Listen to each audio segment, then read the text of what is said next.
everyone, this is Vani and welcome back to the channel Maths by Vani. In this video, we are doing question number 5 of exercise 11.1 of chapter number 11, that is surface areas and volumes of class 9th. So let's begin with the question.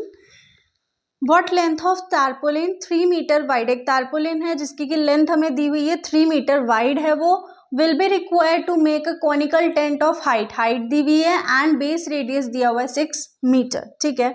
Assume that the extra length of material that will be required for stitching, margins and wastage in cutting. यानी आप देखते हो ना, जब एक कपड़े को सिला जाता है तो उसके अंदर एक थोड़ा सा मोड़ के उसको सिलाई लगाई जाती है उसके अंदर.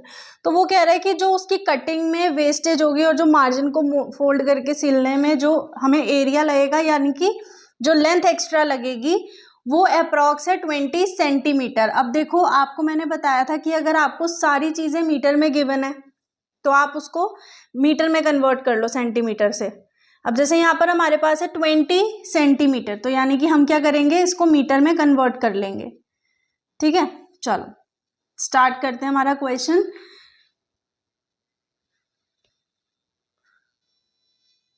सबसे पहले ये आइडेंटिफाई करो, क्योंकि इन्होंने लिखा नहीं है अब कि हमें क्या फाइंड करना है. सबसे पहले आइडेंटिफाई करो कि इसके अंदर कर्व्ड सरफेस एरिया लगेगा, इसके अंदर टोटल सरफेस एरिया निकलेगा या इसके अंदर वॉल्यूम निकलेगा. आपको सारे एस्पेक्ट्स बताए गए हैं. वॉल्यूम कब निकलता है, जब हमें क्वांटिटी या उसके अंदर कोई सामान भरा जा रहा है वो चीज़ मेजर करनी होती है.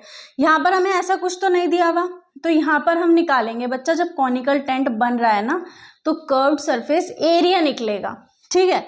अब यहाँ पर आप लोगों को हाइट दी हुई है कितनी, 8 मीटर.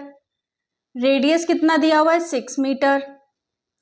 एल निकल जाएगा या नहीं निकल जाएगा, बिल्कुल निकल जाएगा. Under root H square plus R square करके L equals to under root H square 8 8 64 plus 36. So L कितना हो गया हमारा 10 मीटर, क्योंकि 100 आ जाएगा प्लस करके. ठीक है, तो 100 का स्क्वायर रूट होता है 10, तो यानी कि L आ गया 10 मीटर. अब हम निकाल सकते हैं हमारा pi R L equals to curved surface area.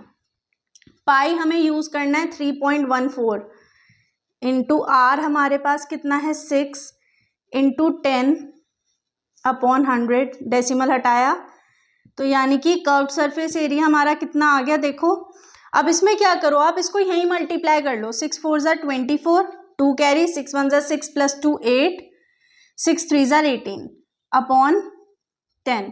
So therefore curved surface area कितना आ गया आपका 188.4 मीटर स्क्वायर. ठीक है.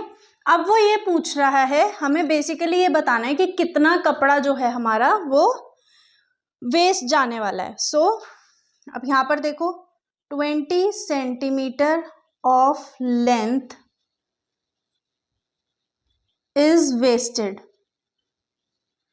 अच्छा, अगर मैं 20 सेंटीमीटर को मीटर में कन्वर्ट करूँ तो 0.2 मीटर हो जाएगा या नहीं हो जाएगा, बिल्कुल हो जाएगा. तो यानी कि length minus 0.2 metre is equals to length, ये होगी हमारी एक्चुअल लेंथ.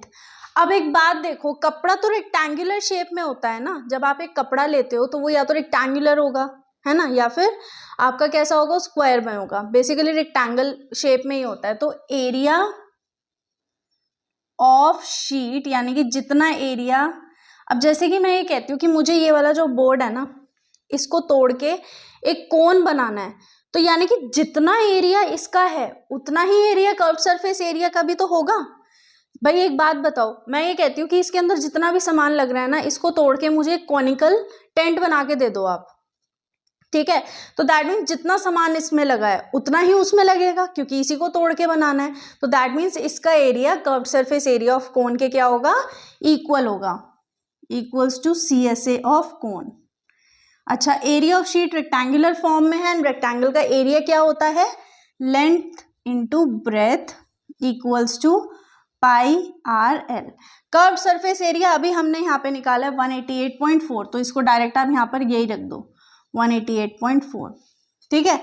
लेंथ कितनी है, लेंथ माइनस 0.2 मीटर, तो L माइनस 0.2 इंटू ब्रेथ हमें कितनी दी हुई थी, ब्रेथ ये रही हमारे पास 3 मीटर, ये ब्रेथ है. ठीक है, ब्रेथ हो गई 3 मीटर 188.4।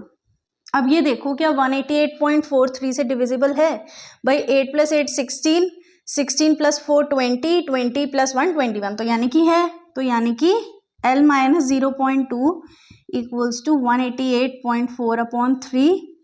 तो ये कितना हो गया, L - 0.2 equals to 3 6 are 18, 3 2 are 6, 3 8 are 24। L हो गया आपका 62.8 + 0.2, यहाँ पर 63, तो यानी कि 63 मीटर। और ये हो गया आप लोगों का आंसर, क्योंकि यही हमें बताना था। ठीक है, फिर से एक्सप्लेन कर देती हूँ। यहाँ पर हमने क्या किया, हमें कर्व सरफेस एरिया निकालना था। हमने कर्व सरफेस एरिया पहले निकाल लिया, हमें हाइट और रेडियस दिया था, उससे हमने L निकाल लिया, स्लांट हाइट निकाल लिया, हमने फॉर्मूला लगाया कर्व सरफेस एरिया का एंड 188.4 हमारा वो मिल गया। अब वो ये कह रहे हैं कि 20 सेंटीमीटर की जो लेंथ है वो वेस्ट है, तो यानी कि जो वेस्ट है उसको जब हम माइनस कर देंगे टोटल में से, तो हमारे पास एक्चुअल लेंथ जितनी बचेगी वो आ जाएगी। यहाँ पर आप लेंथ, इसको आप एक्चुअल भी लिख सकते हो, एक्चुअल लेंथ की ये वाली लेंथ हमारी लगनी है इसमें। अब मैंने फिर ये बोला आपको कि अगर हम कोई कोन बनाना चाहते हैं और हमारे पास एक एरिया ऑफ मतलब एक शीट गिवन है, तो उस शीट का एरिया कर्व सरफेस एरिया के इक्वल होगा या नहीं होगा, क्योंकि जितना एरिया उसका है, जितना सामान उसमें है, उतने ही सामान उसमें कोन में लगेगा। दैट मीन्स दोनों का एरिया इक्वल हो गया। लेंथ इनटू ब्रेथ, ब्रेथ हमें ऑलरेडी गिवन थी, हमने लेंथ निकाल ली थी, एक्चुअल लेंथ हमारी कर्व सरफेस एरिया के इक्वल रख के हमारा आंसर आ गया 63 मीटर। ठीक है, आई होप ये क्वेश्चन समझ आ गया होगा। Now we are ending our video, will see you next video. Till then keep practising, make sure to subscribe the channel, press the bell icon and do share this video.